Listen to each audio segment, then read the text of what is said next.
الحمد لله نحمده ونستعينه ونستغفره ونؤمن به ونتوكل عليه ونعوذ بالله من شرور أنفسنا ومن سيئات أعمالنا من يهده الله فلا مضل له ومن يضلل فلا هادي له وأشهد أن لا إله إلا الله وحده لا شريك له وأشهد أن محمدا عبده ورسوله أما بعد فإن خير الحديث كتاب الله وخير الهدي هدي محمد صلى الله عليه وسلم وشر الأمور محدثاتها وكل محدثة بدعة وكل بدعة ضلالة وكل ضلالة في النار.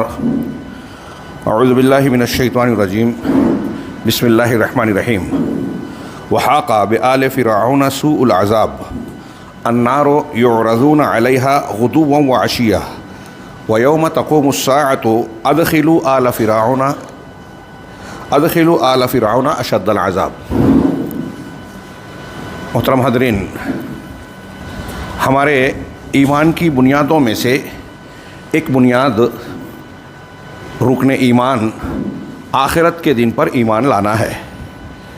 ہم جب آخرت کہتے ہیں تو اس میں صرف میدان محشر یا جنت و جہنم کی زندگی نہیں ہے، بلکہ ایک آدمی کی موت واقع ہو جائے تو اس کی قیامت قائم ہو گئی اور آخرت کا سلسلہ شروع ہو گیا.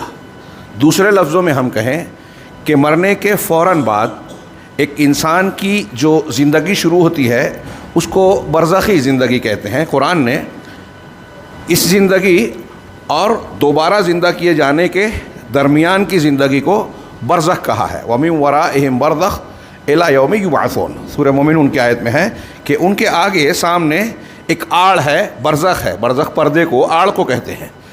اس دن تک کے لیے جب کہ انہیں دوبارہ زندہ کر کے اٹھایا جائے گا. یہ برزخی زندگی کا جو پیریڈ ہے، یہی پیریڈ قبر کی زندگی کا ہم کہتے ہیں. ایک انسان کی اس زندگی کو قبر والی یا برزخ والی زندگی کہتے ہیں. برزخ میں تو عموم ہے. قبر چونکہ اکثر لوگوں کو زمین میں گاڑا جاتا ہے اور قبر اس گڑھے کو کہتے ہیں جس میں مردے کو دفن کیا جاتا ہے. عام طور سے اکثر و بیشتر لوگوں کے ساتھ ایسا ہی ہوتا ہے. اس لیے عذاب قبر یا ثواب قبر کو قبر کی طرف نسبت دی جاتی ہے. حالانکہ ایک آدمی اگر دفن کیے جانے کی بجائے مرنے کے بعد اگر ڈوب جائے دریا میں اور اسے مچھلیاں جانور کھا لے، دنیا میں زندگی میں کوئی شیر درندہ انسان کو پھاڑ کر کھا جائے یا پرندے اس کے جسم اور باڈی کو نوچ لیں، جل کر راکھ بن جائے، کوئی بھی شکل ہو انسان کے مرنے کے بعد کی، وہ اس کی برزخی زندگی ہے. اور ہمارے ایمان کی ایک بنیاد یہ ہے کہ جب اس کی یہ برزخی زندگی شروع ہوتی ہے تو یہیں سے اگر وہ نیک ہے تو راحت اور نعمت کا ایک سلسلہ شروع ہو جاتا ہے، اور اگر وہ بد ہے، عذاب کا مستحق ہے. کافر اور منافق تو ہیں ہی، بعض مومنین بھی اگر عذاب کے مستحق ہیں تو اس پیریڈ میں بھی عذاب کا ایک سلسلہ شروع ہو جاتا ہے. قرآن کی متعدد آیات اس پر دلالت کرتی ہیں. احادیث جو تواتر کے درجے کو پہنچتی ہیں، تواتر کے ساتھ ثابت ہے کہ عذاب قبر اور ثواب قبر دونوں، اچھائی اور برائی، اللہ کا انعام رحمت اور اللہ کا عذاب، دونوں حق ہے، قرآن و حدیث سے ثابت ہے. اور اہل السنہ والجماعہ، صحابہ، تابعین، تبع تابعین، تمام امت کے اہل حق لوگوں کا یہ متفقہ عقیدہ ہے. چنانچہ امام طحاوی رحمہ اللہ نے ایمانیات کا تذکرہ کرتے ہوئے بعض امور کا، قیامت کی علامتوں کا اور مرنے سے پہلے کے کچھ امور کا ذکر کرتے ہوئے کہا کہ ہم اس پر ایمان لاتے ہیں. اور پھر اس کے بعد انہوں نے کہا وَبِعَذَابِ الْقَبْرِ لِمَنْ كَانَ لَهُ أَهْلًا، کہ ہم ایمان رکھتے ہیں عذاب قبر پر بھی جو اس کا اہل ہے. اللہ رب العالمین کے علم میں، جناب میں، جو اس کا مستحق ہے اس کو عذاب قبر ہوتا ہے، ہوگا، اس پر ہم ایمان رکھتے ہیں. وَسُؤَالِ مُنْكَرٍ وَنَكِيرٍ فی قبرہ عن ربہ و دینہ و نبیہ، اور منکر نکیر کا بندے کے سلسلے میں ہر بندے سے منکر نکیر کی جانب سے سوال کیا جانا. اس میں کچھ بحثیں ہیں علمی، ہم اس کو یہاں جب درس وغیرہ تفصیل سے ہوگا بیان کریں گے کہ اس سے انبیاء کرام کو اکثر علماء نے مستثنی مانا ہے. بات سمجھ میں آتی ہے. اور کچھ بچوں کے سلسلے میں اقوال ہیں کہ بچوں کے ساتھ ایسا ہوگا یا نہیں، ورنہ بقیہ تمام مرد اور خواتین کے سے قبر میں سوال ہونا ہے. 3 سوال: رب کے بارے میں، من ربک، دین کے بارے میں، ما دینک، تمہارا دین کیا ہے، اور نبی کے بارے میں، من نبیک، یا اور بھی دوسرے الفاظ آئے ہیں کہ نبی جو تمہارے درمیان مبعوث کیا گیا اس کے بارے میں تم کیا کہتے ہو، جس کا اہل ایمان جواب دیں گے کہ میرا رب اللہ، میرا دین اسلام، اور میرے نبی جناب محمد رسول اللہ صلی اللہ علیہ وسلم ہے. اور کافر اور منافق کہیں گے ہا لا ادری، ہائے میں نہیں جانتا، میں نے لوگوں کو ایک بات کہتے ہوئے سنا اور وہی بات میں کہنے لگا. یعنی ایمان، یقین اور تصدیق وہاں موجود نہیں تھی. چنانچہ اس سوال کا جو غلط جواب دیں گے منافق کافر، تو ان کو وہیں سے منکر نکیر کی طرف سے جواب دیا جائے گا کہ نہ تو نے جانا نہ تو نے پڑھا، اور پھر اس کو عذاب دینے کا سلسلہ شروع ہوگا، جس کی مختلف کیفیات ابھی ہم بیان کریں گے، بیان کی گئی ہے حدیثوں میں. تو منکر نکیر کا سوال کیا جائے گا علی ما جاءت بہ الاخبار عن رسول اللہ صلی اللہ علیہ وسلم، ان خبروں اور احادیث کی بنیاد پر جو رسول اللہ صلی اللہ علیہ وسلم سے وعن الصحابۃ رضوان اللہ علیہم اجمعین، اور صحابہ رضوان اللہ علیہم اجمعین سے مروی ہیں. والقبر روضۃ من ریاض الجنہ وحفرۃ او حفرۃ من حفر النار. اور یہ قبر، یہ امام طحاوی کی عبارت ہے. اہل السنہ والجماعہ اس عبارت کو گویا یہ ترجمانی کر رہے ہیں اہل سنت والجماعت کے عقیدے کی. یہ ہمارا ماننا ہے، ایمان ہے. اللہ کے رسول صلی اللہ علیہ وسلم اور صحابہ کرام کا یہی طریقہ تھا، یہی تعلیم ہے. چنانچہ یہی ایمان تھا. چنانچہ قبر یا تو ایک انسان کے لیے جنت کی کیاریوں میں سے ایک کیاری ہے، یا پھر جہنم کے گڑھوں میں سے ایک گڑھا ہے، آگ کے گڑھوں میں سے ایک گڑھا ہے. یہ امام طحاوی رحمہ اللہ کی ایک عبارت میں نے اس تناظر میں بتائی کہ یہ ہمارے عقیدے کا حصہ ہے. شیخ موفق ابن مقدسی کہتے ہیں کہ عذاب القبر و نعیمہ حق، یہ ایک دوسرے عقیدے کی کتاب ہے. اس میں وہ کہتے ہیں کہ عذاب قبر اور نعمت قبر، قبر کا عذاب اور قبر کا آرام، عذاب تکلیف، مار پیٹ سب آ گیا اس میں سزا، اور نعمت راحت کی چیز جس سے انسان کو لذت محسوس ہو، آرام ملے، خوشگواری محسوس ہو. تو عذاب قبر اور نعیم قبر حق ہے. وقد استعاذ النبی صلی اللہ علیہ وسلم منہ، نبی کریم صلی اللہ علیہ وسلم نے اس سے استعاذہ کیا ہے، یعنی پناہ طلب کی ہے. اور وہ امارا فی کل صلاۃ، اور ہر نماز میں اس سے پناہ مانگنے کا حکم دیا ہے. وفتنۃ القبر حق، اور اسی طریقے سے قبر کا فتنہ بھی حق ہے. اس کی شاید تفصیل کا موقع نہ ملے. عذاب قبر اور فتنہ قبر 2 لفظ استعمال ہوتا ہے. فتنہ قبر سے مراد قبر میں جو مختصر سا یہ 3 سوال منکر نکیر، جو 2 فرشتے آئیں گے اور ان کو منکر نکیر کہا جاتا ہے، یہ حدیثیں ثابت ہیں. کچھ لوگ اس کا انکار کرتے ہیں، لیکن یہ چونکہ روایات صحیحہ سے ثابت ہے اس لیے ہمارے ایمان کا حصہ ہے. ایمان بالغیب، اللہ اور رسول اللہ صلی اللہ علیہ وسلم نے غیب سے متعلق جن امور کے بارے میں خبر دی ہے، ہماری عقل میں آئے یا نہ آئے، ہم اسے مانتے ہیں. یہی ایمان بالغیب ہے. تو یہ اس میں شامل ہے کہ نبی صلی اللہ علیہ وسلم نے اس سے پناہ مانگی، اور عذاب فتنہ قبر حق ہے، اور منکر نکیر کا سوال کرنا بھی حق ہے. اور پھر اس کے بعد بعث بعد الموت، یعنی دوبارہ زندہ کیا جانا، یہ بھی حق ہے. یہ جو میں نے 2 جگہ سے عبارتیں پیش کی، علامہ ابن تیمیہ رحمہ اللہ کا فرمان ہے کہ اہل ایمان اہل السنہ والجماعہ ہی نہیں بلکہ جتنے اہل حق ملتیں گزری ہے، یعنی یہود و نصارہ تک بھی، وہ بھی اس بات پر ایمان رکھتے ہیں کہ قبر میں عذاب یا ثواب ہوگا. علامہ ابن قیم رحمہ اللہ کی بھی اس طرح کی عبارت ہے. اور یہ جو علامہ ابن تیمیہ نے فرمایا بخاری کی اس روایت میں بھی موجود ہے جس میں حضرت عائشہ صدیقہ رضی اللہ تعالی عنہا سے ایک یہودی اور یہودن عورت نے بیان کیا کہ قبر میں عذاب ہوگا، اور پھر انہوں نے رسول اللہ صلی اللہ علیہ وسلم سے سوال کیا. اس پر کچھ لوگ جو ہے سوال اٹھاتے ہیں منکرین حدیث کہ ارے ایک یہودی کیسے بتائے گا. ہاں ایسی کئی چیزیں ہیں. صحابہ کرام کو بعض یہودیوں نے کچھ چیزوں کا ذکر کیا، انہوں نے اللہ کے رسول صلی اللہ علیہ وسلم سے پوچھا، نبی کریم صلی اللہ علیہ وسلم نے اس کے بارے میں وضاحت فرمائی، تو آپ نے اس کی تصدیق کی، بتایا کہ ہاں قبر میں بھی عذاب ہوتا ہے، اور ہوتا ہے جو اس کو ہوگا، جو اس کے لائق ہیں، جو اس کے مستحق ہیں، اللہ رب العالمین ان کو عذاب دے گا. میرے بھائیو، نبی کریم صلی اللہ علیہ وسلم نے جیسا کہ ابھی میں نے شیخ ابن مقدسی کی عبارت میں پڑھا، اس سے پناہ مانگی ہے. ہر نماز میں اس کا حکم دیا. نماز ہی نہیں، صبح و شام کی جو ہم دعائیں پڑھتے ہیں، اذکار پڑھتے ہیں، اصبحنا و اصبح الملک للہ والے میں ہے واعوذ بک رب اعوذ بک من عذاب فی النار وعذاب فی القبر. یعنی صبح و شام کے جو اذکار اور دعائیں اللہ کے رسول صلی اللہ علیہ وسلم نے بتائی ہے، اس میں بھی یہ دعا سکھائی کہ ہم اللہ کی پناہ طلب کریں، اس کی پناہ میں آئے. قبر میں کوئی عذاب دیا جائے کسی بھی عذاب سے، اور جہنم کے عذاب سے. اور بھی دعائیں ہیں، اور بھی مواقع ہیں. کئی موقعوں پر اللہ کے نبی صلی اللہ علیہ وسلم نے صحابہ سے کہا استعیذوا باللہ من عذاب القبر. اور صبح و شام کی ایک اور دعا ہے اللہم عافنی فی بدنی والی میں بھی ہے واعوذ بک من عذاب القبر، کہ میں عذاب قبر سے پناہ مانگتا ہوں. اور آپ نے صحابہ کرام سے اسپیشلی کبھی قبروں کے پاس سے گزرے یا عام حالات میں آپ نے کہا استعیذوا باللہ من عذاب القبر، اللہ رب العالمین کے سے قبر کے عذاب سے پناہ طلب کرو. اور آپ نے جیسے دعا سکھائی نماز کے آخر میں اللہم انی اعوذ بک من عذاب القبر ومن عذاب النار واعوذ بک من فتنة المسیح الدجال واعوذ بک من فتنة المحیا والممات واعوذ بک من فتنة المحیا والممات واعوذ بک من المعصم والمغرم.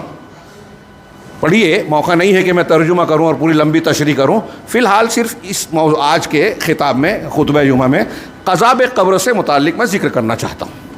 نبی کریم صلی اللہ علیہ وسلم کے بنیادی کاموں میں سے ایک یہ تھا کہ آپ بشیر و نذیر تھے، ڈرانے والے اور خوشخبری دینے والے. بشیر خوشخبری دینے والے، نذیر ڈرانے والے. اور جن چیزوں سے ڈرانا تھا، جن چیزوں کی بشارت تھی، وہ یہیں سے شروع ہو جاتی ہے. دنیا میں تو ہے ہی، قبر میں بھی آدمی کے لیے عذاب کی چیزوں کی جس سے اللہ کے رسول صلی اللہ علیہ وسلم نے ڈرایا ہے، اور قبر میں بھی راحت و آرام کی چیزوں کی جس کی خوشخبری دی ہے اہل ایمان کو. قرآن میں اس کی دلیلیں موجود ہیں. میں نے حدیثوں کی طرف اشارہ کیا اور یہ بتایا کہ اللہ کے نبی صلی اللہ علیہ وسلم نے مختلف موقعوں پر، بلکہ صبح و شام کی دعاؤں میں، بلکہ ہر نماز کے آخری رکعت میں تشہد کے بعد کی ایک دعا سکھائی جس میں عذاب قبر اور عذاب جہنم سے پناہ کی تعلیم دی گئی ہے. یہ ہمارے لیے کتنی شدید ضرورت کی چیز ہے. اگر ہم ایمان و یقین کے ساتھ اللہ اور رسول کی باتوں کو مانتے ہیں صلی اللہ علیہ وسلم، تو ان باتوں کو سن کر ہمارے رونگٹے کھڑے ہو جانے چاہیے، دل دہل جانے چاہیے، اور آدمی کو اس کے لیے عزم اور فکر کرنی چاہیے کہ ہم کسی بھی طریقے سے اللہ رب العالمین کے اس عذاب سے اپنے آپ کو، اپنے خاندان کے لوگوں کو، اپنے بال بچوں کو بچانے کی فکر کریں. دنیا میں کھانا پینا، دنیا کے عیش و آرام اور دوسری لذتوں اور نعمتوں کے لیے جتنی فکر کرتے ہیں اس سے کہیں زیادہ بڑھ کر اس بات کی فکر ہونی چاہیے اگر ہمارا ایمان ہے. اور یہ چیز ہم کو ان لوگوں کے درمیان نظر آتی ہے جن کا ایمان بالکل مضبوط تھا، اللہ اور اس کے رسول نے جن کی تصدیق کی ہے صحابہ کرام. پڑھیے ان کے حالات اور واقعات. عذاب قبر کا تذکرہ ہوتا تھا یا عذاب جہنم کا ذکر ہوتا تھا، کیسے ان کی حالت بن جاتی تھی، ہچکیاں بن جاتی تھی. حضرت عثمان غنی رضی اللہ تعالیٰ عنہ کا صرف ایک اشارہ کروں، بہت مرتبہ آپ سن چکے ہوں گے، یاد دلا رہا ہوں صرف کہ ان کے تعلق سے روایت صحیحہ میں موجود ہے کہ جب وہ قبر پر کسی بیٹھتے زیارت کرتے تھے، بہت روتے تھے، بہت روتے تھے. اتنا روتے کہ روایتوں میں ہے کہ آپ کی آنسوؤں سے آپ کی داڑھی تر ہو جاتی، اتنا آنسو بہتا کہ داڑھی بھیگ جاتی تھی.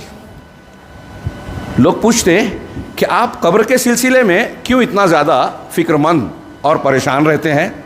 تو حضرت عثمان غنی رضی اللہ تعالیٰ عنہ خلیفہ ثالث ذو النورین، جن کی فضیلت و بشارتیں آپ سن چکے ہیں، وہ کہتے ہیں کہ آخرت کے سفر کے لیے یہ جو مرحلہ ہے، قبر کی جو منزل ہے، پڑاؤ ہے، یہ پہلا پڑاؤ ہے، پہلا مرحلہ ہے. اگر یہاں معاملہ ٹھیک ٹھاک رہا تو آگے کا معاملہ بھی ٹھیک ہے. یہاں معاملہ بگڑ گیا تو آگے بھی انسان کے لیے خطرہ ہے. اور قبر کے عذاب کا ایک پہلو یہ بیان کرتے ہیں اہل علم کہ کفار و مشرکین اور منافقین کے لیے یہیں سے گویا ایک تنبیہ شروع ہو جاتی ہے. ان کے لیے آگے کے عذاب کا یہ گویا مقدمہ ہے. اب ان کی مایوسی کا سلسلہ شروع ہو جاتا ہے کہ قبر میں ان کو ایسا عذاب دیا جاتا ہے کہ آگے ان کو مایوسی ہو جاتی ہے کہ اب ہمارا معاملہ ٹھیک ٹھاک نہیں رہے گا. مومن کے لیے دنیا قبر میں کشادگی، جنت کی ہوائیں، خوشبو اور جنت کے مناظر جو دکھائے جاتے ہیں، وہ آگے کے لیے اس کے راحت کا سامان بنتے ہیں، مقدمہ بنتے ہیں۔ اور اگر کسی ایمان والے کو اس کے گناہ کی وجہ سے عذاب قبر ہوتا ہے تو عذاب قبر ان چیزوں میں سے ایک ہے جو ایک ایمان والے بندے کو آگے کے عذاب سے بچنے کا ذریعہ اور دنیا میں جو گناہ ہوا ہے اس کے صاف کرنے کا سبب بنتے ہیں۔ انسانوں کو یا مومنوں سے جو گناہ ہوتے ہیں ان گناہوں کے خاتمے کے 10 اسباب اہل علم نے بیان کیے ہیں۔ توبہ، استغفار، برائی ہو جانے کے بعد نیکیاں کرنا، دوسروں کی دعائیں، اور ایسے کئی اسباب کے ساتھ ایک سبب یہ ہے، 8واں سبب علامہ ابن تیمیہ نے 10 کا ذکر کرتے ہوئے کہا کہ 8واں سبب یہ ہے کہ ایک مومن بندے کو اس کے گناہ کے مطابق قبر میں عذاب دے دیا جائے۔ تو جب یہ عذاب ہو جائے تو آگے اس کے لیے صفائی ہو جاتی ہے۔ اللہ کے نبی صلی اللہ علیہ وسلم کے بعض صحابہ کے تعلق سے بھی رونگٹے کھڑے ہو جاتے ہیں۔ حضرت معاذ رضی اللہ تعالیٰ عنہ کا جب وفات ہوئی، نبی کریم صلی اللہ علیہ وسلم نے کہا کہ یہ ایسے شخص تھے کہ جن کے آپ ان کی قبر پر جب تدفین کی تو اچانک آپ نے سبحان اللہ کہا۔ صحابہ نے وجہ پوچھی، کہا یہ ایسے شخص ہیں جن کی موت سے عرش ہل گیا، اتنے اونچے مقام اور ایسے مقام والی شخصیت تھی، لیکن ان کو بھی قبر نے ایک مرتبہ بھینچ دیا، دبا دیا۔ سوچئے، ایک صحابی رسول، پھر ایک واقعہ یہ ہے کہ آپ کا قبر کے پاس سے گزر ہوا، ایک صحابی کے ساتھ تھے، آپ نے کہا اف اللہ کا، اف اللہ کا، اف ہے تجھ پر، اف ہے تجھ پر۔ صحابی نے سمجھا مجھے کہہ رہے ہیں، پیچھے ہٹ گئے، کہا میں تو، کہا تم کیوں ٹھہر گئے، ایسا ہو گئے؟ کہا آپ نے اف کہا میرے بارے میں، ہاں تو میری یہ کیفیت ہو گئی۔ کہا تم سے نہیں، یہ صاحب قبر سے کہا تھا، میں نے اسے ایک ایسے کام سے بھیجا تھا، اس نے ایک زرہ کے سلسلے میں غلول کیا، بددیانتی کی، خیانت کی، اس کی وجہ سے اسے عذاب قبر ہو رہا ہے۔ تو عذاب قبر کی یہ کچھ روایتیں میں نے بیان کی، اس کے ثبوت میں 1-2 آیتیں، وقت بہت پہلے ہی سے آج تاخیر ہو گئی، 1-2 آیتیں میں نے، ایک آیت پڑھی سورہ مومن یا سورہ غافر کی آیت جو آل فرعون کے بارے میں ہے۔ اللہ رب العالمین نے جو فرعون اور آل فرعون کو سمندر میں غرق کیا تو اس کا ذکر کرتے ہوئے کہا وحاق بآل فرعون سوء العذاب، کہ آل فرعون کو ایک برے عذاب نے دھر پکڑا، گھیر لیا، دریا میں ڈبو دیا اللہ نے۔ اور اس کے بعد اللہ نے کہا النار یعرضون علیہا غدوا وعشیا، کہ جہنم ہے، آگ ہے، آگ جہنم نہیں، آگ ہے جس پر وہ صبح و شام جس کا سامنا کرایا جاتا ہے، جس پر وہ پیش کیے جاتے ہیں۔ وَيَوْمَ الْقِيَامَةِ وَيَوْمَ تَقُومُ السَّاعَةُ أَدْخِلُوا آلَ فِرْعَوْنَ أَشَدَّ الْعَذَابِ، اور جب قیامت قائم ہوگی تو یہ کہا جائے گا کہ آل فرعون کو انتہائی سخت عذاب میں داخل کر دو، ڈال دو۔ ابھی مطلب اللہ کے اس فرمان کا جو آخری جملہ ہے، ٹکڑا ہے کہ قیامت جب قائم ہوگی تو یہ کہا جائے گا کہ ان کو جہنم میں ڈالو، سوء عذاب میں، اشد العذاب میں ڈالو، سخت ترین عذاب میں۔ اس کا مطلب یہ ابھی قیامت کا معاملہ الگ ہے، اور اس سے پہلے جو ہے النار یعرضون علیہا غدوا وعشیا، کہ آگ پر، یہ آگ ہے جس پر صبح و شام پیش کیے جاتے ہیں، اس کا سامنا کرایا جاتا ہے۔ یہ قیامت سے پہلے یہ معاملہ ہو رہا ہے، اور یہی عذاب قبر ہے۔ علامہ حافظ ابن کثیر رحمہ اللہ نے اس آیت کو نقل کر کے کہا کہ اس آیت میں بالکل صاف دلیل ہے عذاب قبر کی، کہ قبر کا عذاب ہوگا۔ اسی طریقے سے اللہ تبارک و تعالیٰ نے قرآن مجید میں اور بھی متعدد مقامات پر عذاب کا ذکر کیا ہے، جس سے عذاب قبر بالکل واضح انداز میں ثابت ہوتا ہے، جیسے سنعذبہم مرتین ثم یردون الی عذاب عظیم، کہ ہم انہیں 2 مرتبہ عذاب دیں گے، پھر انہیں زبردست عظیم عذاب کی طرف پلٹایا جائے گا۔ ہم انہیں 2 مرتبہ عذاب دیں گے، تو 2 مرتبہ، ایک دنیا کا عذاب، ایک برزخ کا عذاب، اور پھر جو عذاب عظیم کا ذکر ہے وہ آخرت کا عذاب۔ سورہ سجدہ میں اللہ رب العالمین نے فرمایا وَلَنُذِيقَنَّهُم مِّنَ الْعَذَابِ الْأَدْنَىٰ دُونَ الْعَذَابِ الْأَكْبَرِ، کہ ہم انہیں عذاب اکبر، جو بہت بڑا عذاب ہے جہنم کا، آخرت کا، آخرت یہ بھی ہے، قبر بھی، اس سے پہلے ہم عذاب ادنا دیں گے، ہلکے درجے کا عذاب جو جہنم کے مقابلے میں ادنا ہے، اور قبر کا عذاب بھی ادنا نہیں ہے دنیا کے اعتبار سے، لیکن آخرت کے مقابلے میں اللہ نے اس کو ادنا کہا ہے۔ تو یہ عذاب ادنا کی دو تفسیر کی مفسرین نے.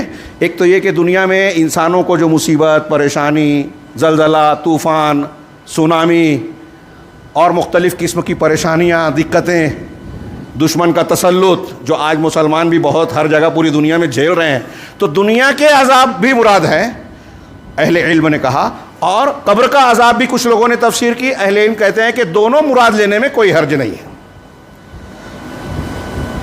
ایک جگہ قرآن مجید میں فرشتوں کی جانب سے جو روح قبض کی جاتی ہے اس کا تذکرہ کرتے ہوئے اللہ رب العالمین نے کہا الیوم تجزون عذاب الہون. فرشتے ان کے چہروں پر ماریں گے، قرآن میں ہے، اور کہیں گے کہ آج تمہیں رسوائی کا عذاب دیا جائے گا.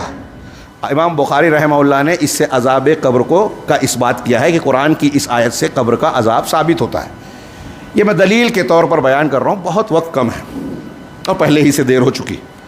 یہ قرآن کی چند آیتیں، اور بھی کئی آیتیں ہیں، کئی دلیلیں ہیں. حدیثوں کو میں نے بیان کیا، اور بہت ساری احادیث ہیں جن سے عذاب قبر کا اس بات ہوتا ہے، جزوی طور پر بھی، عمومی طور پر بھی. اسی طرح نعمتوں کا تذکرہ ہوتا ہے. میں صرف ایک اشارہ کروں، حدیثوں سے ثابت ہے کہ اللہ کے نبی صلی اللہ علیہ وسلم فرمایا کہ احد کے شہداء، مسلمان جو شہید ہوئے تھے غزوہ احد میں، ان کی روحیں جنت میں سبز پرندوں کے قالب میں، سونے کے قندیلوں میں، ان سونے کے سائے میں لٹکی ہوئی ہیں، اس پر معلق ہیں، اس پر چہچہا رہی ہیں. اسی طرح ایک عمومی آیت ہے کہ نسمۃ المؤمن فی کیا ہے فی یعلق فی طائر فی جوف طائر یعلق شجر الجنہ کما قال، کہ آدمی کی، ایک مسلمان بندے کی روح جو ہے وہ پرندے کی شکل میں جنت کے درخت پر ہوتی ہے. تو ایک مومن کی کہا، علیین سجین والی بات بھی ہے، تو اس میں کچھ لوگ اختلاف سمجھتے ہیں. تو مومن کی روح یا شہید کی روح، شہید کا خصوصی درجہ ہے، یہ جنت کے کچھ حصوں میں ہوتی ہیں. ان کے لیے جو خاص مقامات اور مقام جنت میں تیار ہے وہ قیامت کے بعد ہی داخل ہوں گے. یہ ایک علمی بحث ہے، اسے میں چھوڑتا ہوں. تو اللہ رب العالمین نے، اللہ کے رسول صلی اللہ علیہ وسلم نے بیان کیا کہ احد کے شہداء کا یہ حال ہے. اللہ رب العالمین نے ان کو خوشخبری دی اور ان سے پوچھا کہ تم کچھ اور چاہتے ہو. تو بعض روایتوں میں یہ بھی ہے کہ وہ دنیا میں آخر میں کہیں گے کہ جو ہم چاہتے تھے اس سے زیادہ ملا. بار بار پوچھنے پر کہیں گے پھر سے دنیا میں بھیج دے. اور ایک روایت میں ہے، صحیح روایت میں، کہ وہ کہیں گے اے اللہ تعالیٰ ہمارے مومن بھائیوں کو، ایمان والوں کو خبر پہنچا دے کہ ہمارا اتنا بہترین حال ہے. تو اللہ رب العالمین نے ان کی طرف سے کچھ قرآن کی آیتیں نازل کی. لا تقولوا لمن يقتل في سبيل الله امواتا بل احياء عند ربهم يرزقون، کہ سورہ آل عمران میں یہ ہے کہ آپ جو ہے اللہ کے راستے میں جو مارے گئے ہیں، شہید کیے گئے ہیں، قتل کیے گئے ہیں، انہیں مردہ نہ کہو، بلکہ وہ زندہ ہیں، اپنے پروردگار کے پاس روزی دیے جاتے ہیں، زندہ ہیں. اب یہاں کچھ لوگ کہتے ہیں دیکھیں شہید زندہ ہیں، تو اب ان کی قبر پہ جا کے ان کو پکارا جا سکتا ہے؟ جی نہیں. ان کی سورہ بقرہ میں کہا بل احیاء ولکن لا تشعرون، لیکن تم کو اس کا شعور نہیں ہے، اس کا شعور نہیں ہے. حضرت براء ابن عازب کی لمبی روایت جس کے بیان کرنے کا موقع بالکل نہیں ہے، جس میں بتایا گیا اللہ کے رسول صلی اللہ علیہ وسلم بقیع غرقد میں ایک جنازے میں شریک ہوئے، اور پھر اس کے بعد آپ نے اہل ایمان کے تعلق سے قبر سے عذاب سے پناہ مانگی، اور اس کے بعد صحابہ کرام کو لمبی روایت بیان کی کہ جب ایک مومن بندے کا موت کا وقت آتا ہے تو فرشتے خوشبودار کفن لے کے آتے ہیں، جنت کا لباس لے کے آتے ہیں، اور ان کے ساتھ ان کے چہرے بڑے پرنور اچھے ہوتے ہیں، اور پھر اس کو جو ہے خوش آمدید کہہ کے اس کو کہتے ہیں کہ نفس مطمئنہ تو اللہ کی طرف چل، اور وہ بہت آسانی سے جو ہے اپنے جسم سے نکل جاتی ہے. پھر اسے اچھا کپڑا لباس، جنت کا لباس پہنا کے آسمان میں لے جاتے ہیں، ان کا استقبال ہوتا ہے. وہ تفصیلات موجود ہیں، اور ان کو پھر اچھے حال میں رکھا جاتا ہے برزخ میں، پورے معاملات جو ہوتے ہیں. اس کے بالمقابل کافر کا جو معاملہ ہوتا ہے تو بڑے بھیانک چہرے والے فرشتے، ٹاٹ کے کپڑے جو بدبودار ہوتے ہیں لا کر اس کی روح کو کھینچ کھانچ کر اس میں ڈالتے ہیں اور لے جاتے ہیں. اس کی تفصیلات حضرت براء بن عازب رضی اللہ تعالیٰ عنہ کی روایت میں موجود ہے. اس میں بھی کچھ تفصیلات آپ کو غیب سے متعلق ملے گی، بالکل صحیح روایتیں ہیں یہ. تو اللہ کے نبی صلی اللہ علیہ وسلم نے یہ تفصیلات قبر کے عذاب کی اور قبر کی نعمت کی دونوں بیان کی، مومن، منافق، کافر اور مشرک وغیرہ کے تعلق سے، اور یہ ہونا ہی ہے، یہ ہمارے ایمان کا حصہ ہے۔ کچھ لوگوں کو یہاں کچھ لوگ میں بحث یہ کر رہا تھا، بات یہ کر رہا تھا کہ کچھ لوگ یہ کہتے ہیں کہ جب شہداء کی روحیں موجود ہیں تو ان کو پکارا جا سکتا ہے۔ یہ بات دھیان رکھیے کہ 3 دار ہیں، ایک دار دنیا جس میں ہم ہیں، ایک دار برزخ، ایک دار آخرت۔ قسموں کے بیان کرنے کا ٹائم نہیں ہے۔ دار دنیا میں حقیقی معاملات ہمارا جسم اس جسم سے ہوتا ہے، روح اس کے تابع ہے، روح اس کے تابع ہے، اس جسم میں بھی روح ہے، جب ہم زندہ ہیں روح نکل گئی مر گئے، اور برزخ کی زندگی میں روح اصل ہے، جسم اس کے تابع ہے، وہ چاہے کھڈے میں دفن ہو، کوئی پرندہ کھا لے، درندہ کھا لے، جل جائے، راکھ ہو جائے، روح اصل ہے بدن۔ اور عذاب قبر اور نعمت قبر جسم اور روح دونوں پر ہوتا ہے، دونوں پر، دونوں کا کنیکشن ہوتا ہے، وہ ہم جان سکے یا نہ جان سکے، دونوں پر ہوتا ہے۔ اور آخرت میں انسان کو جو دوبارہ زندہ کیا جائے گا وہ ان دونوں دار سے، دار دنیا، دار برزخ سے کامل شکل ہوگی، وہاں روح اور جسم اپنی کامل شکل میں ہوں گے، پھر موت نہیں آئے گی۔ اور عذاب دنیا کا، برزخ کا ہو یا آخرت کا، یہ جسم کی جسامت بڑھ جائے گی، کھالیں موٹی یا کمر موٹی یا پتلی جو بھی رہے موٹی ہو جائیں گی، لیکن جسم یہی رہے گا۔ یہ اہل السنہ والجماعہ کا قرآن و حدیث کی دلیلوں کی بنیاد پر عقیدہ ہے۔ تو ایک یہ کہ وہ زندہ نہیں ہے، میں یہ کہنا چاہ رہا ہوں کہ برزخی زندگی کے بارے میں ہم نہیں جانتے۔ کوئی اس سے یہ استدلال کرے کہ وہ زندہ ہیں یا انبیاء زندہ ہیں، انبیاء کا خاص مقام ہے تو ہم ان کو پکار سکتے ہیں، دوسرے مسلمانوں کی طرح نہیں ہے، ان کو مردہ بول دیے یا مر گئے یہ بول دیے تو یہ گستاخی ہو گئی، یہ بالکل غلط بات ہے۔ دنیاوی اعتبار سے موت ہو گئی، لیکن عام لوگوں کی جو موت ہوتی ہے، شہداء کی، انبیاء کی موت کا معاملہ ویسا نہیں ہے، ان کا درجہ اونچا ہے، ان کو ایک مقام ملا ہے۔ عام لوگوں کی روحیں علیین سجین میں ہوتی ہیں، برے لوگوں کی سجین میں، ان کی علیین میں، جیسا کہ حدیثوں میں ہے، لیکن انبیاء کی روحیں خاص مقام میں ہیں، شہداء کی روحیں جنت میں ہیں، جنت میں ہوتی ہیں، جنت کے درختوں میں ہوتی ہیں، کچھ حصوں میں جو ہے وہ چہچہاتی ہیں۔ یہ مراتب کے اعتبار سے درجات ہے، خود شہداء میں اور انبیاء میں بھی درجات ہیں۔ معراج کی رات کے واقعے سے اس پر استدلال کیا جا سکتا ہے۔ تو یہ درجات کا فرق ہے۔ اب ان تفصیلات کو جو قرآن و حدیث میں بیان کیا گیا ہے، کچھ لوگوں کی سمجھ میں نہیں آتا، عقل میں نہیں آتی، کیسے ثابت کریں گے؟ سائنس یہ کہتا ہے، ہم کو تو دکھائی دیتا ہے ایک مردہ، ہمیں نہیں لگتا کہ اس کو فرشتہ آتا ہے بٹھاتا ہے، قبر میں اتنی جگہ نہیں ہوتی، پھر اس سے سوال جواب کر رہا ہے، اس پر جو ہے گرو سے حملہ ہو رہا ہے، جس میں ہے کہ اس کو چہرے پہ مارتے ہیں تو اس کا یہاں سے لے کر پیچھے تک حصہ پھٹ جاتا ہے، پھر وہ چیخ مارتا ہے، منکر نکیر کا سوال کا جب جواب نہیں دے پاتا تو چیختا ہے، ایسی چیخ جسے انسان اور جن کے علاوہ سارے لوگ سنتے ہیں۔ یہ اللہ کی حکمت ہے، ہمارا اور آپ کا دنیا میں امتحان ہے، اس لیے ہم نہیں سنتے۔ اگر چیزوں کو، جنت جہنم کو انسان دنیا میں دیکھ لے وے، عذاب قبر اور ثواب قبر کو دیکھ لے وے تو امتحان نہیں رہے گا۔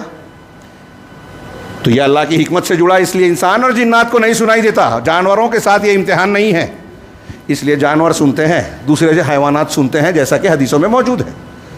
اور ویسے بھی اگر ہم سائنسی اور عقلی بات کر رہے ہیں تو پرانے دور میں معتزلہ جو عقل کو نقل پر مقدم کرتے تھے، ان کی بات سمجھ میں نہیں آتی تو یہ بات کچھ حد تک سمجھ میں آتی ہے کہ وہ جہالت کا، یعنی سائنسی اعتبار سے ایسا دور تھا کہ بہت سی تحقیقات نہیں ہوئی تھی۔ آج اگر کسی کی سمجھ میں نہیں آ رہا ہے، منکرین حدیث ہیں، کچھ اور فرقے کے لوگ ہیں، بدعتی ہیں، اعتزال کے وارثین ہیں، جو عقل کی بنیاد پر، ہمارے یہاں جو تحریکی حضرات ہیں جن کے یہاں خارجیت ہے، کہیں باطنیت ہے، کہیں صوفیت ہے، ان کے یہاں یہ عقلیت بھی ہے، اور عقل کی بنیاد پر وہ کہتے ہیں کہ یہ سمجھ میں نہیں آتا کہ عذاب قبر کیسے ہوگا۔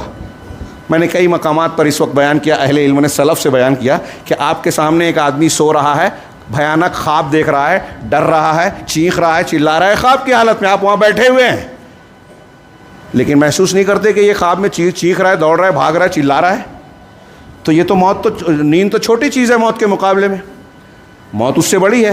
ایک مرا ہوا انسان چیخ چلا رہا ہے، آپ کی سمجھ میں نہیں آ رہا ہے تو کون سی دقت کی بات ہو گئی؟ اس کے علاوہ ہم دنیا میں آج سائنسی اعتبار سے دیکھ رہے ہیں، مان رہے ہیں کہ کئی ایسی چیزیں ہیں جو ہیں، دکھائی نہیں دیتی۔ یہ ٹیوب لائٹ جل رہا ہے، لائٹ جل رہا ہے، پنکھا چل رہا ہے، کیسے چل رہا ہے؟ بجلی سے، کرنٹ سے۔ وہ کرنٹ ہمیں دکھائی دیتا ہے کیا؟ ہم کئی چیزیں دیکھتے ہیں کہ جانور سونگھ لیتا ہے، ہم وہ سونگھ نہیں پاتے. کتا کئی چیزیں سونگھ لیتا ہے جو ہم نہیں سونگھ پاتے. کچھ جانور ایسی چیزوں کو محسوس کر لیتے ہیں جو انسان محسوس نہیں کرتا. آج سائنس والے یہ مانتے ہیں کہ کسی مقام پر اگر زلزلہ طوفان آ رہا ہے، سمندر میں سونامی یا ایسی کوئی چیز آ رہی ہے، تو انسانوں کو محسوس نہیں ہوتا، اس سے پہلے جانوروں کو محسوس ہو جاتا ہے. زلزلہ آنے سے پہلے چڑیا گھر میں جانوروں کی تبدیلی دیکھی گئی ہے کہ پانی والا جانور چلتھلیا اگر باہر ہوتا ہے بھاگ کے پانی میں چلا گیا، چونٹیاں اپنے بل میں چلی گئیں. اسی طرح اور بھی جانوروں کو دیکھا گیا کہ وہ بھاگ کر اپنے مقام پر محفوظ جگہ پر جاتے ہیں، گویا ان کو اس بات کا احساس ہو جاتا ہے کہ کچھ ہونے والا ہے. چنانچہ وہ اپنا محفوظ مقام اختیار کرتے ہیں. تو ایسی صورت میں یہ عقلی طور سے سمجھ میں آنے والی بات ہے. ایسے اور بھی عقلی جواب دیے ہیں جس کا وقت اجازت نہیں دیتا. میں بات کو سمیٹوں اور صرف ایک دو باتیں یہ بیان کروں کہ قبر میں عذاب کے اسباب بھی قرآن نے بیان کیے، حدیثوں نے بیان کیا کہ کیوں عذاب ہوتا ہے. ہاں، ایک دو روایتیں، ایک دو سبب ذکر کروں. اللہ کے نبی صلی اللہ علیہ وسلم، بخاری مسلم کی حدیث ہے، ایک مرتبہ دو قبروں کے بیچ سے گزرے، صحابہ کرام ساتھ میں تھے. آپ نے فرمایا کہ انہما لا یعذبان، کہ یہ جو دو قبروں والے ہیں ان کو عذاب دیا جا رہا ہے. وما یعذبان فی کبیر، اور جو عذاب دیا جا رہا ہے وہ کوئی بہت بڑی بات نہیں تھی. بڑی بات نہیں تھی کا مطلب یہ نہیں کہ بڑا گناہ نہیں تھا، گناہ کبیرہ ہے، اس سے بچنا بڑی بات نہیں تھی. اما احدہما فکان لا یستبرئ من البول، رہا ایک انسان جو اس میں عذاب دیا جا رہا ہے، تو ایک وہ تھا جو پیشاب سے بچتا نہیں تھا، احتیاط نہیں کرتا تھا. ہم لوگ کتنے ہیں پیشاب پاخانے کے آداب میں؟ اس سے بچنا کہ ہم جب پیشاب کرنے بیٹھے تو اس کے چھینٹوں سے اپنے آپ کو بچائے، آسان ہے، اس سے بچنا آسان ہے، لیکن وہ بچتا نہیں تھا. تو ایک پیشاب سے بچتا نہیں تھا، پیشاب کے چھینٹوں سے. دیکھیے طہارت کی کیسی تعلیم ہے. اور دوسرا جو ہے وہ ثانی فکان یمشی بالنمیمہ، وہ چغل خوریاں کرتا تھا. تو غیبت اور چغل خوری، ہاں، غیبت سے پر بھی لوگوں نے استدلال کیا معراج والی حدیث سے کہ اللہ کے رسول صلی اللہ علیہ وسلم نے جہنم میں ان لوگوں کو بھی جلتا ہوا دیکھا، یا آگ میں جلتا ہوا، جو لوگوں کے گوشت کھایا کرتے تھے. ان کے ناخون جو ہے وہ تانبے کے بنے، اور وہ اپنے ناخون سے اپنے جسم کو، اپنے گالوں کو نوچ رہے ہیں.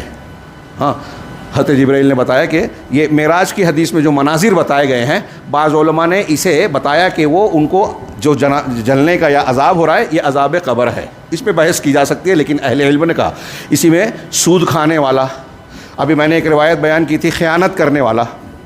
اسی طرح ایک روایت انسائکلوپیڈیا موسوعہ میں بیان کیا کہ کسی جانور کو تکلیف دینے والا. استدلال کیا ہے اس عورت کے عمل سے، جس کا بخاری وغیرہ میں روایت ہے کہ ایک عورت نے اپنی بلی کو باندھ دیا، نہ خود کھانا کھلایا، نہ اسے چھوڑا کہ وہ اپنے کھانے کو خود تلاش کر لے، اور بھوک پیاس سے مر گئی. اس کے بدلے میں اسے اللہ نے عذاب میں ڈال دیا. تو اس سے کہ کسی جانور کو تعذیب اور تکلیف دینا، اب کسی جانور کو آپ تکلیف دے، اس پر عذاب قبر ہے. اب آپ اگر اپنے بیٹے کو، اپنی بیٹی کو، اپنی بیوی کو، اپنے کسی رشتہ دار کو یا کسی انسان کو ایسی تکلیف دے رہے ہیں، اور آج بہت سارے لوگ اس طرح کی جرات کرتے ہیں ہجومی تشدد میں، تو خیر غیر مسلم ہیں. ہاں، انہیں بھی یہ بات معلوم ہونا چاہیے کہ یہ سب کچھ کر کے وہ کامیاب، وہ تیر نہیں مار رہے ہیں، بچیں گے نہیں اگر توبہ نہیں ملی انہیں ایمان نہیں ملا، توبہ نہیں ملی.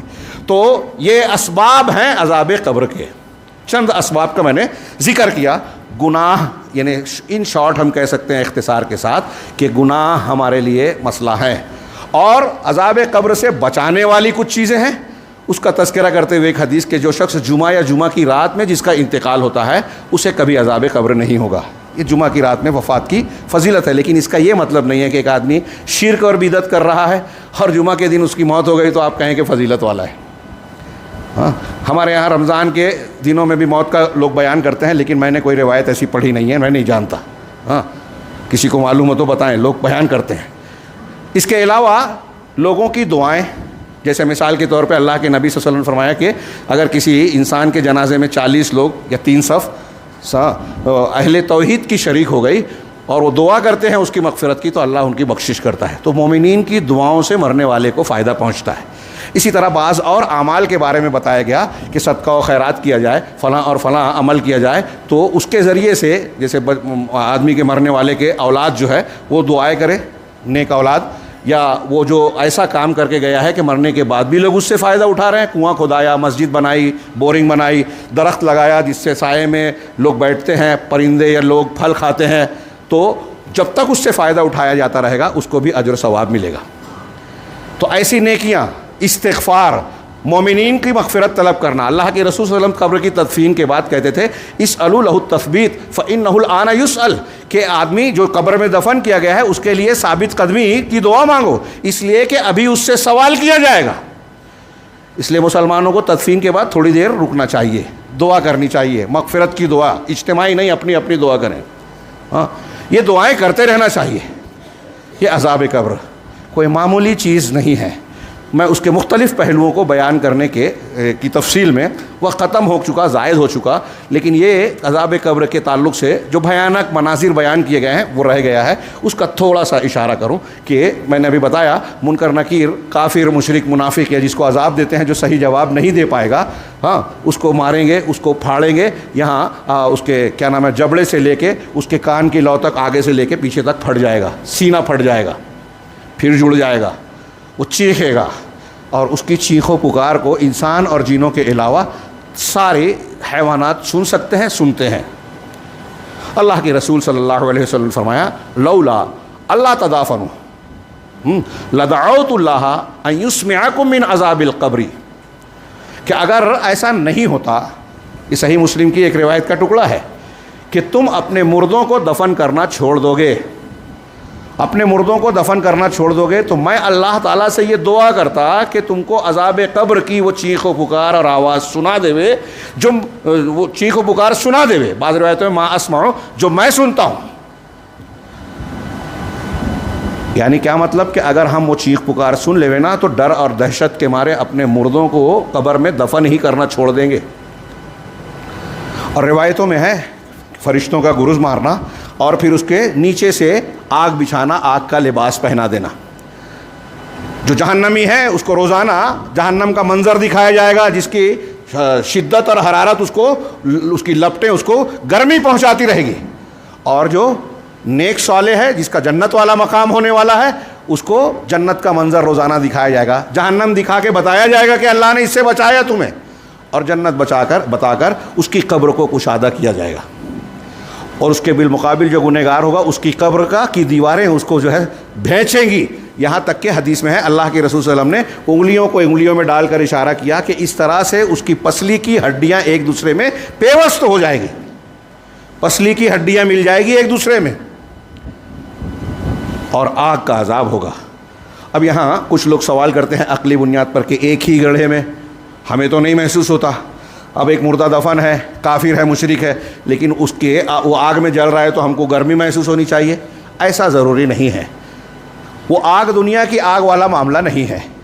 اللہ رب العالمین کی قدرت کاملہ ہے.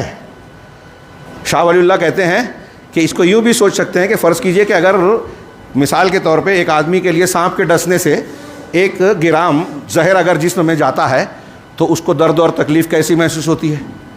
اب اللہ نے خون پیدا کیا, اس میں ہیموگلوبین ہے, صوفی ذرات ہیں, اور نہ جانے کیا کیا مادے ہیں, پروٹینز ہیں. اللہ رب العالمین چاہے تو اس خون میں 1 گرام اگر سانپ کا زہر جاتا ہے تو اتنی تکلیف ہوتی ہے. اللہ رب العالمین 1 لیٹر اس میں زہر پیدا کر دے, کیا اس کی قدرت نہیں ہے؟ تو اس کو کتنی تکلیف ہوگی. یہ ایک سمجھانے کے لیے مثال دی جا رہی ہے. ایسا ہی ہوگا ہم نہیں کہہ رہے ہیں, سمجھانے کے لیے.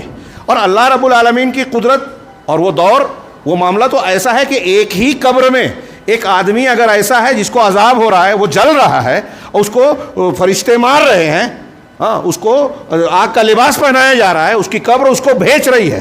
اسی قبر میں ایک ایمان والا ہے جس کی قبر کو کشادہ کیا گیا ہے, جس کو جنت کی ہوائیں مل رہی ہیں, خوشگواری مل رہی ہے, راحت مل رہی ہے, نعمت مل رہی ہے, جنت کے مناظر دکھائے جا رہے ہیں. ایک ہی قبر میں 2 لوگوں کا الگ الگ معاملہ ہو تو کوئی بعید نہیں ہے. اللہ رب العالمین اس پر قدرت رکھتا ہے, کوئی بعید بات نہیں ہے. یہ عذاب قبر سے متعلق جو میں عرض کروں, بات کو ختم کر رہا ہوں, ہمارے ایمان کا حصہ ہے. اگر کوئی اسے نہیں مانتا تو وہ قرآن کو نہیں مانتا, وہ حدیثوں کو نہیں مانتا, 1-2 نہیں, بہت ساری آیتوں کو, بہت ساری حدیثوں کو نہیں مانتا, متواتر حدیثوں کو نہیں مان رہا ہے, اور اس کی عقل میں نہیں آتا, یہ ہماری عقل میں نہیں آتا کہ اس کی عقل ہے کہ نہیں ہے. کیونکہ عقلاً بھی عذاب قبر ثابت ہو رہا ہے. پھر تمام صحابہ تابعین اور اہل سنت والجماعت کا اجماع ہے اس پر. یعنی میرے بھائیوں ہمارا یہ یقین ہے کہ قبر میں عذاب یا ثواب کا معاملہ ہوتا ہے. اور جو تھوڑا سا منظر ہم نے کھینچا یہ کیوں ہوتا ہے؟ میں نے ابھی اشارہ کیا کہ ایک تو جو مر چکا ہے اس کے لیے تمہید کے طور پر ہے، آگے کا معاملہ اس کو سمجھ آتا ہے، لیکن جو زندہ ہے ہم اور آپ، ہم کو جو بیان کیا گیا ہے، اگر ہم کو یہ بیان کیا رسول اللہ صلی اللہ علیہ وسلم نے، اللہ تبارک و تعالیٰ نے، تو یہ ہماری تعلیم اور تنبیہ کے لیے ہے، ڈرانے کے لیے ہے، ہوشیار کرنے کے لیے کہ اپنے آپ کو بچا لو اس عذاب سے، اپنے بچوں کو بچانے کا انتظام کرو، فکر کرو. یہ کوئی معمولی بات اور مذاق نہیں ہے کہ آپ نے سنا اور چھوڑ دیا. ہم میں سے ہر شخص کو مرنا ہی ہے، اس مرحلے پر جانا ہی ہے. تو کیا ہم اس سے بے فکر رہیں؟ ہمارا یقین ہے کہ ایسا ہونا ہے. ہم ہی نہیں، یہود و نصارہ بھی مانتے تھے.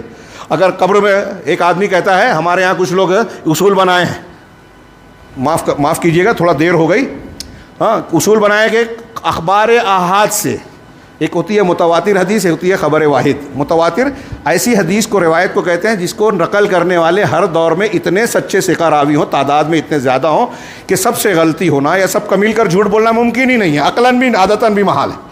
ایک غلطی کرے گا جھوٹ بولے گا، 2 کریں گے، 3 کریں گے، 4 کریں گے، 10 کریں گے، 50 کریں گے. کیا جو نیک ہے، متقی ہے، پرہیزگار ہیں.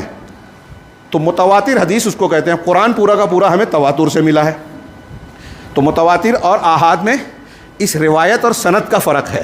اہل السنہ والجماعہ، محدثین اور اہل حق متواتر اور آحاد کو ماننے کے سلسلے میں فرق نہیں کرتے کہ اگر صحیح ہے، آحاد بھی صحیح ہے جس میں کم راویان ہیں، تواتر کے درجے سے، تو اس سے حدیث آ گئی تو ہم کو ماننا ہے. صحیح ہے، ثقہ ہے، تو اس کا مطلب یہ کہ یہ اللہ کے رسول صلی اللہ علیہ وسلم سے ثابت ہے، آپ تک پہنچتی ہے، آپ کی بات ہے. اور جو رسول کی بات ہے اس کا انکار کرنا کفر ہوگا ثابت ہو جانے کے بعد. اگر ثابت نہیں ہے، کچھ دوسرے اسباب ہیں، تو وہاں بحث کی گنجائش کی جا سکتی ہے. لیکن ثابت ہو جانے کے بعد آپ کہیں کہ میری سمجھ میں نہیں آتا، میں نہیں مانوں گا، تو یہ کافر ہو جائے گا آدمی. تو عذاب قبر کچھ لوگ کہتے ہیں کہ یہ آحاد سے ہے، حالانکہ یہ بھی تواتر سے ہے. تھوڑی دیر کے لیے مان لیجئے کہ آحاد سے ہے. بڑا اچھا اعتراض کیا علامہ البانی صاحب اور دوسرے لوگوں نے، سوال کیا کہ آپ کہتے ہیں کہ اس سے عقیدہ، آحاد سے عقیدہ نہیں ثابت ہوگا، یہ غلط بات ہے. عقیدے کی چیز خبر واحد سے نہیں ثابت ہوگی، ایسا ان لوگوں نے کہا، بعض بدعتیوں نے. ہمارے یہاں بھی کچھ لوگ پائے جاتے ہیں. تھوڑی دیر کے لیے کہا کہ مان لیتے ہیں، چلیے آپ کی بات. تو اب یہ دیکھیے کہ اللہ تبارک و تعالیٰ نے، اللہ کے رسول صلی اللہ علیہ وسلم نے ایک دعا سکھائی جس میں عذاب قبر سے پناہ مانگنے کی تعلیم ہے، مسیح دجال سے پناہ مانگنے کی تعلیم ہے. اب آپ یہ کہیں کہ مسیح دجال کی روایتیں آحاد ہیں، متواتر نہیں ہیں. یہ کہیں کہ عذاب قبر کی حدیثیں آحاد ہے، متواتر، اس لیے اس کو ہم عقیدہ نہیں بنا سکتے. تھوڑی دیر کے لیے سوچئے. وہ کہہ رہے ہیں کہ آپ کہہ رہے ہیں کہ عقیدہ نہیں بنا سکتے، لیکن آپ دعا مانگ سکتے ہو، دعا عمل ہے، عقیدہ نہیں ہے، عبادت ہے. تو آپ یہ کہہ رہے ہو کہ اس روایت کی بنیاد پر عبادت کر سکتے ہیں، عمل کر سکتے ہیں، دعا کر سکتے ہیں. اب ایک آدمی دعا مانگ رہا ہے اللہ سے کہ اللہ مجھے عذاب قبر سے بچا. تو جب آپ دعا مانگ رہے ہو اور کہہ رہے ہو کہ عذاب قبر عقیدہ نہیں ماننا چاہیے، تو جب آپ مان رہے ہو کہ عذاب قبر ہوگا ہی نہیں، تو اس سے پناہ مانگنے کا مطلب کیا ہوگا؟ دعا کر سکتے ہو، عقیدہ نہیں بنا سکتے.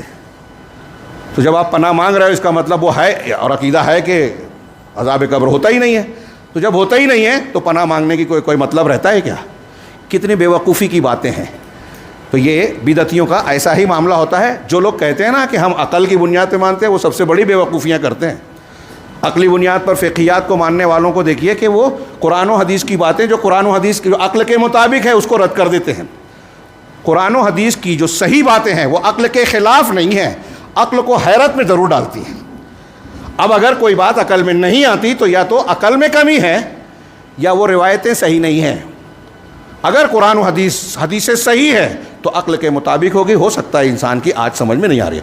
میں خلاصہ کلام کے طور پر آج کے اس خطبے میں جو میں نے عذاب قبر کا تذکرہ کیا، یہ ایمانیات کے طور پر ہمارے ایمان بالغیب اور ایمان بالآخرہ کا وہ ایک حصہ ہے، اور یہ ہم مانتے ہیں. اس موقع پر جو میں نے اس موضوع کو چھیڑا، اپنے ایمان کو تازہ کرنے کے لیے، اللہ کا ڈر اور آخرت کی زندگی کو تازہ کرنے کے لیے، جس کا اثر ہماری زندگی پر پڑنا چاہیے. اور یہ خاص موقع ہے کہ ہم رمضان المبارک کی طرف بڑھ رہے ہیں۔ عذاب سے بچانے کے لیے نیکیاں، ایمان اور عمل صالح ضروری ہے، اور عذاب میں ڈالنے کا سبب گناہ ہے، جیسا کہ میں نے ابھی ہلکا سا تذکرہ بھی کیا۔ دنیا اور آخرت کی جتنی مصیبتیں ہیں سب کی بنیاد ہے گناہ۔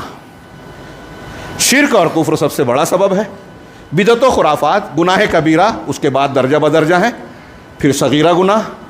آج ہم دیکھیں تو ہمارا گھر، ہمارا سماج، معاشرہ، مسلمانوں کا پورا مجموعی حال اگر دیکھیں تو گناہوں میں لت پت نظر آتے ہیں، شریعت اور شرعی احکام سے ایک طریقے سے غافل اور بے پرواہ نظر آتے ہیں، الا ماشاء اللہ۔ تو نیک و صالح بھی ہیں، چونکہ وہ بھی اسی سماج کا حصہ ہیں، اسی زندگی میں جیتے ہیں، اس لیے وہ بھی برائیوں سے، بہت سی حرام چیزوں سے بچ نہیں پاتے۔ اور جس سماج میں جتنی زیادہ برائیاں بڑھتی ہیں اس میں اتنا عذاب آتا ہے۔ اب دنیا میں اگر ہم کو عذاب ہو رہا ہے میرے بھائیو، سوچنے والی بات ہے۔ فلسطین میں کیا ہو رہا ہے، ہندوستان میں کیا ہو رہا ہے، ہاں برما میں کیا کچھ ہو رہا ہے، دوسرے مقامات پر مسلمانوں کا کیا حال ہے، کس طرح مارے جا رہے ہیں، کاٹے جا رہے ہیں، پریشانیوں کا شکار ہیں، کوئی پرسان حال نہیں ہے۔ ایک سیدھا سادہ معاملہ ہوتا ہے، گھر پر بلڈوزر چل جاتا ہے، کوئی پوچھنے والا نہیں۔ ابھی تازہ گھروں پر بلڈوزر چل گیا، ہاں ہمارے نوجوانوں کو گرفتار کر کے 10 سال 20 سال جیلوں میں ڈال دیا گیا، 20 سال بعد پتہ چلتا ہے کوئی ثبوت نہیں ہے، بے گناہ چھوٹ گئے۔ 10 سال 15 سال کے بعد آیا آدمی، اب سماج میں بھی بدنام ہے، کام دھندا بھی نہیں کر پا رہے ہیں، جمع پونجی جھونک چکے ہیں۔ اس کو لائٹلی مت لیجئے کہ اس کے ساتھ ہوا میں بچ گیا۔ ہمارے اور آپ کے گھروں میں ہمارے اور آپ کے بچے بھی خطرے میں ہیں، لیکن میں یہ کہتا ہوں کہ ہمارے لیے خطرہ، یہ حکومت، یہ ہمارے مخالفین، یہ اصلی خطرہ نہیں ہے، ہمارے گناہ خطرہ ہے۔ گناہ کی وجہ سے اللہ ہم سے ناراض ہو جائے، یہ ہمارے لیے خطرہ ہے۔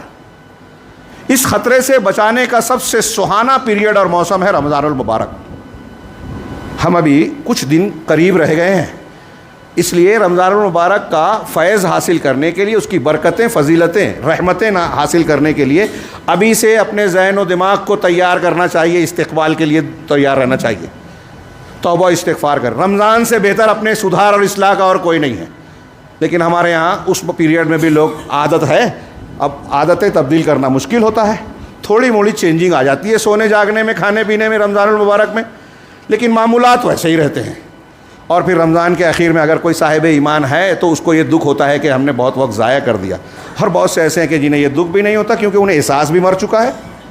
تو میرے بھائیوں، ہم اور آپ ابھی زندہ ہیں، یہ رمضان اگر مل رہا ہے ہمیں تو بہت بڑی خوش قسمتی ہے۔ پتہ نہیں اگلے رمضان میں کون زندہ رہے، کون مر جائے، اس لیے ابھی سے اس کے لیے تیاری کریں، اور یہ تیاری ہم اپنے فائدے کے لیے کریں گے۔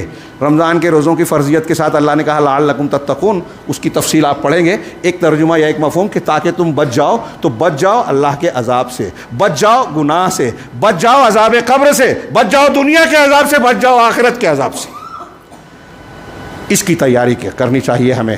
اور یہ جو میں نے بیان کیا یا جو ہم نے سنا اور جو ہمارے ایمانیات کا حصہ ہے، میں پھر سے کہوں کہ یہ یقینیات ہے، طے شدہ ہونا ہی ہے، یہ کوئی مذاق نہیں ہے۔ رب العالمین نے یہ کائنات مقصد کے تحت پیدا کی ہے، اور اس مقصد پہ پورا نہ اترنے کے یہ بھیانک نتائج ہونے والے ہیں، عذاب قبر اور عذاب آخرت، عذاب نار کی شکل میں۔ اللہ رب العالمین سے دعا ہے کہ وہ ہمیں توفیق دے ایمان اور عمل صالح کے ایسے زیور سے آراستہ ہونے کی، جس کے ذریعے سے ہم دنیا، برزخ اور آخرت ہر مرحلے کے عذاب سے، فتنوں سے اپنے آپ کو، اپنے اہل و عیال کو بچا سکیں، اور ہر جگہ اللہ کی رحمتوں اور اس کے انعامات کے حقداروں میں شامل فرمائے رب العالمین۔ رمضان المبارک جو آ رہا ہے اس کی کما حق کو تیاری، اور اس میں جیسا ایک مومن بندے کو جہنم سے آزادی کا پروانہ ملتا ہے، اس میں ہمیں شامل ہونے کی رب العالمین توفیق عطا فرمائے۔ اقول قولی ھذا واستغفر اللہ لکم ولسائر المسلمین، وصلی اللہ علی نبینا محمد۔ بارک اللہ لنا ولکم فی القرآن المجید، ونفعنا وإیاکم بالآیات والذکر الحکیم، انہ تعالی جواد کریم ملک مبین۔